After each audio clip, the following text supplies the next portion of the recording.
తెలంగాణ ప్రజల ఆశలు ఆకాంక్షలను తీర్చాలి. ప్రపంచంలో మేటిగా నిలబడే అద్భుత ప్రగతిని రాష్ట్ర ప్రజలకు అందించాలనేది సీఎం రేవంత్ రెడ్డి లక్ష్యం. వికసిత్ భారత్ లో భాగంగా తెలంగాణ రైజింగ్ విజన్ 2047 అనే దీర్ఘకాలిక రోడ్ మ్యాప్ ను ముఖ్యమంత్రి రూపొందిస్తున్నారు. 2047 నాటికి మన దేశం స్వాతంత్ర్యం పొంది 100 ఏళ్లు పూర్తి చేసుకుంటుంది. ఆ సమయానికి తెలంగాణ దేశంలోనే నెంబర్ 1 కావాలి. ప్రపంచ దేశాలు గుర్తించే ప్రాంతంగా నిలబడాలనేది ముఖ్యమంత్రి ఆశయం.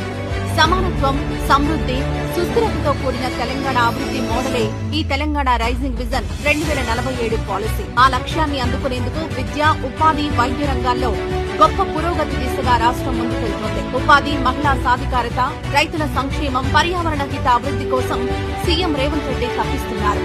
ఈ ప్రగతి వేగం 2047 నాటికి పూర్తి కావాలి.